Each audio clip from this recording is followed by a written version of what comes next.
90 seconds and counting. The 51L mission ready to go. In Los Angeles, where it is 3 hours earlier than Florida, NBC's affiliate, KNBC, decided to cover the launch live. This is a special report from Channel 4 News. Good morning, I'm Ken Shocknick, and Space Shuttle Challenger is just a few seconds away from blasting off from the Kennedy Space Center near Cape Canaveral, Florida. Let's take a look right now. Challenger finally getting ready to leave KSC. Its launch delayed a couple of times because of weather and mechanical problems. T-minus 15 seconds. The voice of launch control, Hugh Harris of NASA. T-minus 10, 9, 8, 7, 6. We have main engine start. 4, 3, 2, 1, and liftoff. Liftoff. Solid rocket boosters kicking in. 25th Space Shuttle mission, and it has cleared the tower. Challenger going into its roll. That's planned. Good roll Watch program it spiral confirmed. away from Pad 39B, the first use of Pad 39B since the old Apollo days and the Skylab missions. It's chilly in Florida. Icicles formed on the pad overnight. NASA engineers were concerned that they might have broken off during the launch and affected the fragile heat protection tiles that protect the shuttle on its way back in during re-entry. We'll throttle down to 65% shortly. Don't know what the effect might be just yet. The astronauts will take a look later on during the mission. Engines at 65%, 3 engines running normally, 3 good fuel cells, 3 good APUs. APUs, the auxiliary power Velocity units. 2,257 feet per second. Altitude 4.3 nautical miles. Downrange distance 3 nautical miles.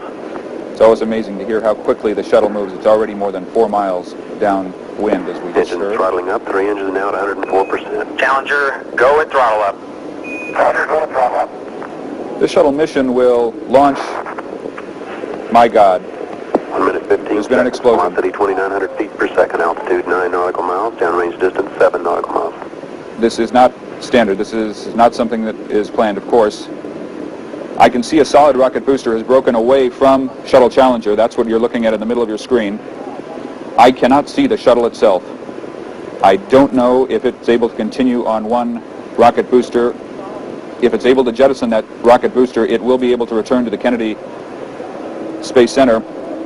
Perhaps the shuttle engines are not enough to power the shuttle back down. It would have to shut Controllers here down. looking very carefully at the situation. Obviously a major malfunction. I hope they were able to survive. I hope the astronauts We have no on board. downlink.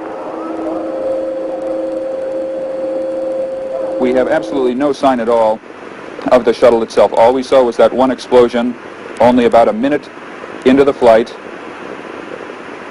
and we saw the solid rocket booster. Now here's something coming down. I don't know what that is.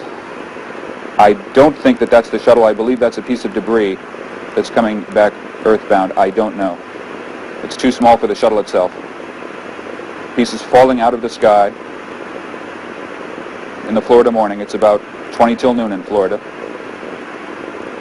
There are contingency plans for the shuttle when something does go wrong, when something goes terribly We have a wrong. report from the flight dynamics officer that the vehicle has exploded.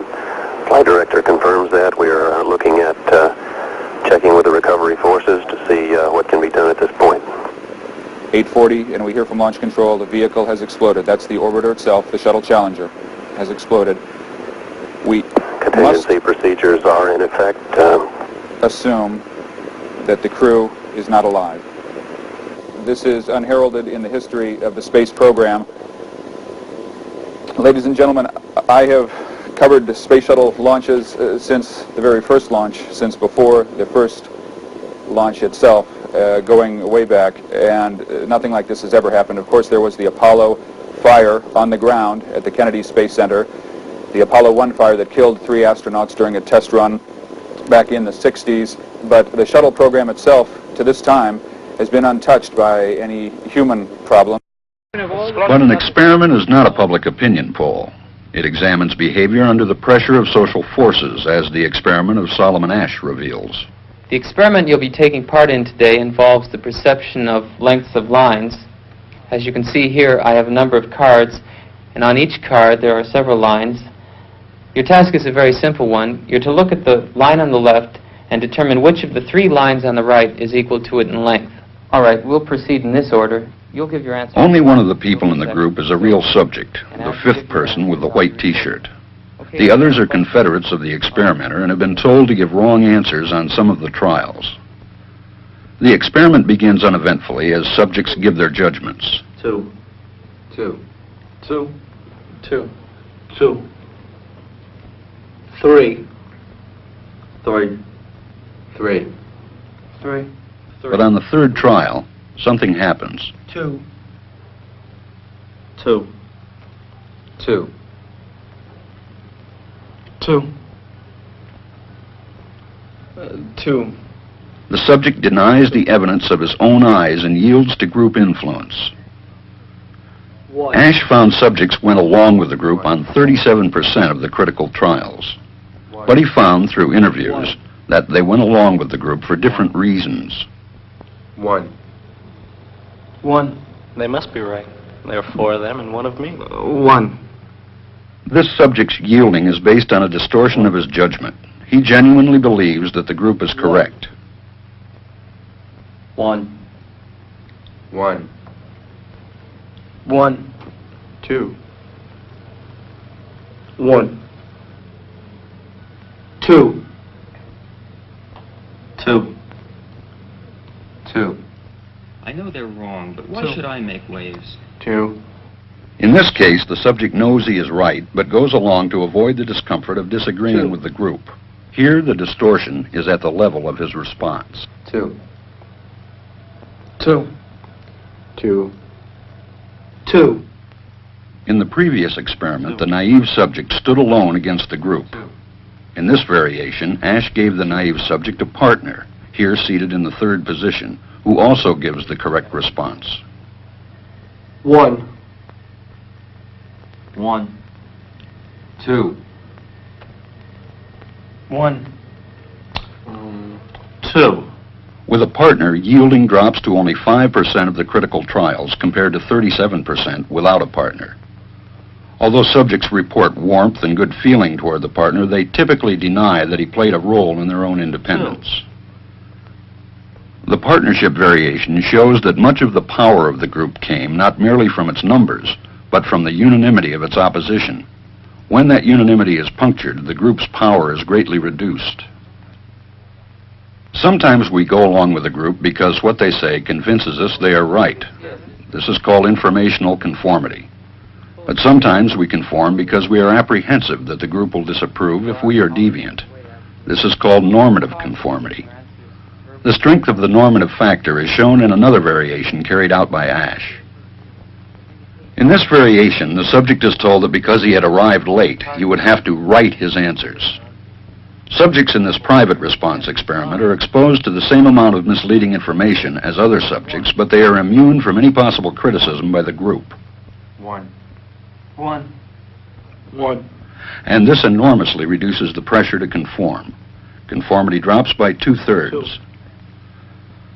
Ash's experiment is a classic. It reveals how people will deny what they see and submit to group pressure. It allows us not only to observe conformity, but to study the conditions that increase or reduce its occurrence. In fact, it was a reenactment of a powerful experiment conducted by Stanley Milgram in 1963 to look at how normal people can commit atrocious acts simply because they're following orders. Milgram's parents were Jewish refugees in World War II, and his pioneering work speaks volumes about the nature of responsibility. It's being filmed with covert cameras. Thank you.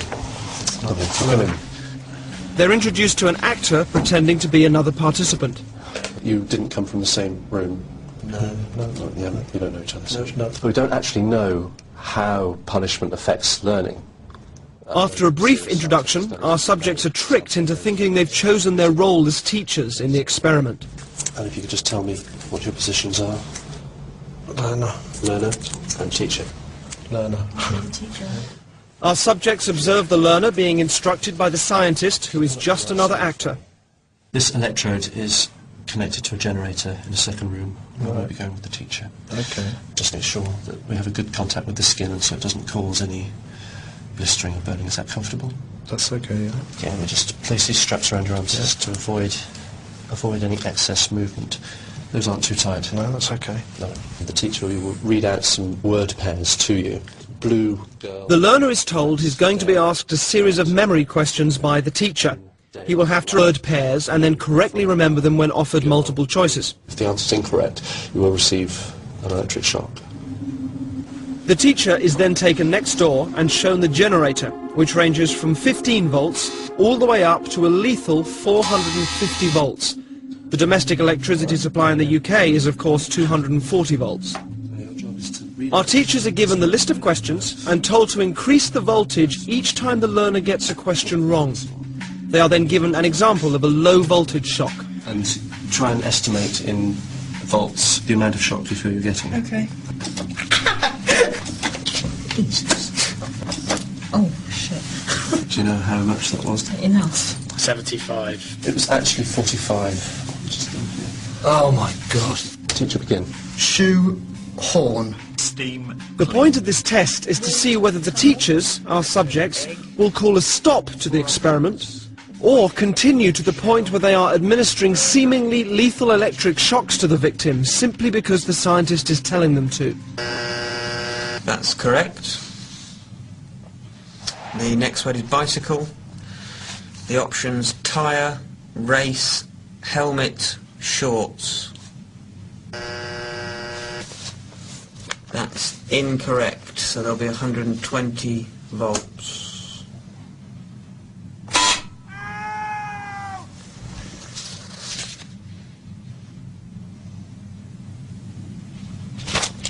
I don't think I want to do this anymore. If you could continue, please, teacher. There is. No, I don't think I'm going to do anymore. The experiment requires you to continue.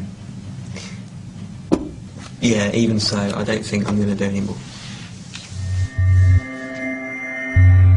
Correct.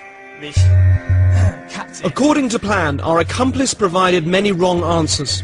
Each protest was coordinated to a particular shock voltage on the generator, and his responses were played via a CD. That's wrong. 150 volts.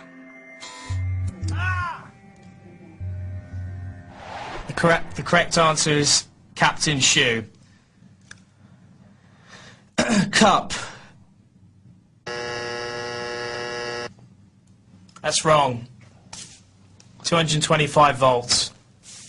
Take it off!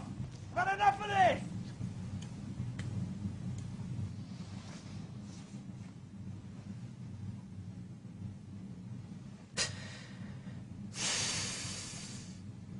He's in a lot of pain. Continue, please. But he's not comfortable. We must continue to the end of the experiment. Whether the learner likes it or not, he has to go on until he's learnt the words correctly. Okay.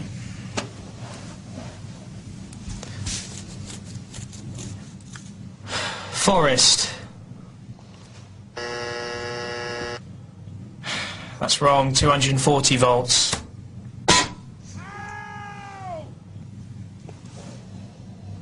Are you sure this is not causing any lasting damage? He sounds like he's in a lot of pain. Well, the shocks might be painful, they're not harmful. What does that mean, though? They're not harmful. Sorry, I'm not getting you. When you say that they might be painful but not harmful, They cause no long-term damage. okay, so what does that mean? That it doesn't leave any scars?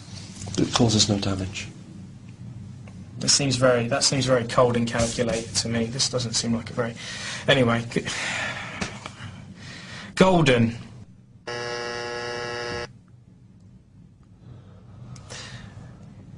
That's wrong, mate.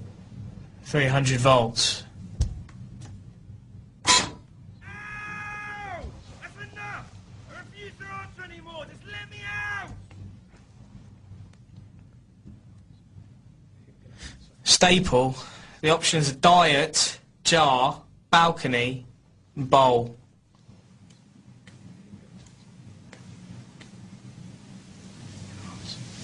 I'm going to answer.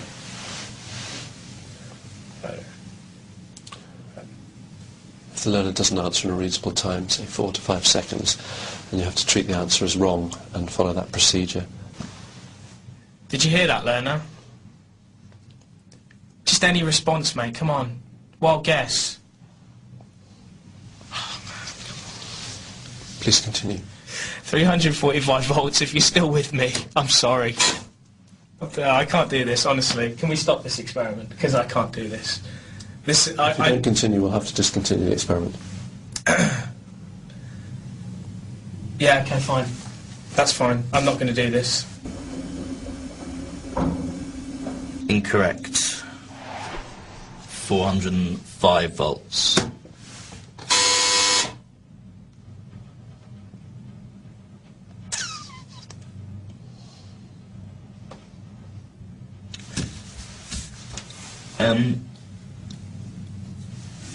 Sorry, I don't know, does someone want to check on him or something? It's just he's not making any noise now, and he was before, and... Well, I'm quite happy to go on, but I'm just a bit worried about... If you would continue.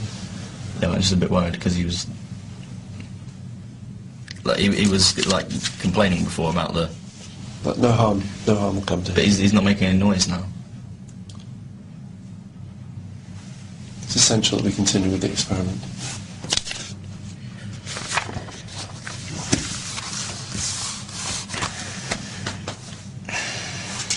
Balcony. Incorrect. 450 volts.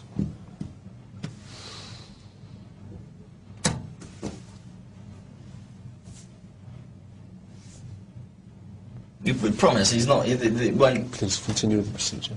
You say it hurts, but it's because it's like it says they're dangerous shot. We'll be all right. Yeah. Please continue.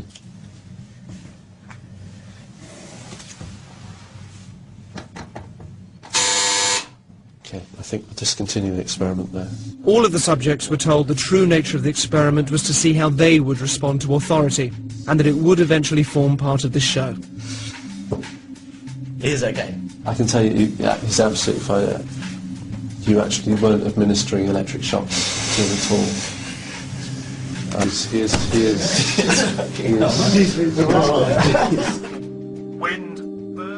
In the original Milgram experiment, psychologists were asked to predict how many people would continue to the point that they were administering the highest shock on the board. Their prediction was 0.1%. They were wrong.